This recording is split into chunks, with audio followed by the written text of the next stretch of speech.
ஆச்சரியமானவரே, என் வாழ்வின் அதிசயமானவரே, ஆச்சரியமானவரே, என் வாழ்வின் அதிசயமானவரே.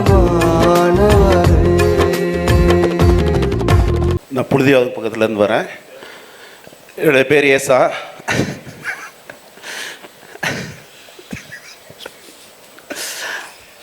ஆண்டவர் எனக்கு ஒரு அற்புதத்தை செய்தார். ஆண்டவருடைய நாமம் பரிசுத்தப்படுவதாக. ஒரு 4 வருஷத்துக்கு முன்னாடி எனக்கு ரொம்ப அலர்ஜி இருந்தது காலில். அது தொடர்ந்து மருந்தெல்லாம் போட்டுட்டு இருந்தேன். அது நாளுக்கு நாள் வந்து பெருசாகி ஒரு இந்த கையளவு அகலத்துக்கு ரொம்ப ஒரு மாதிரி கருப்பாயிடுச்சு.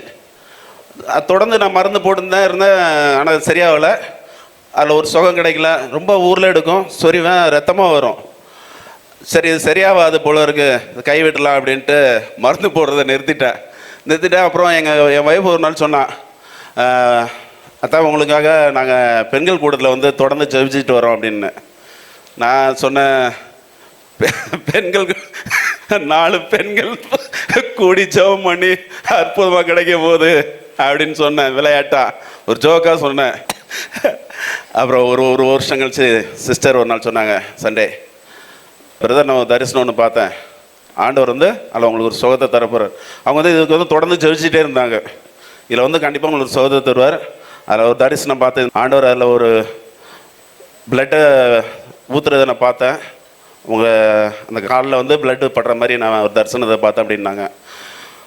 சரி ஆண்டவர் சுகத்தை தரட்டும் அப்படின்ட்டு நான் அதுக்கப்புறம் மருந்தே போடல விட்டால். அந்த ஊரில் வந்து தொடர்ந்து இருந்துகிட்டே இருந்துச்சு. ஆனால் நான் சரியாக கவனிக்கவே இல்லை.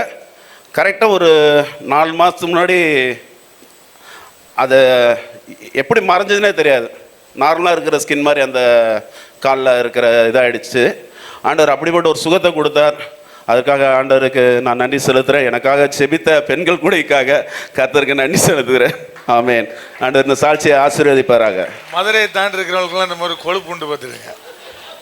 பெண்கள் என்னையா செய்ய போறீங்க?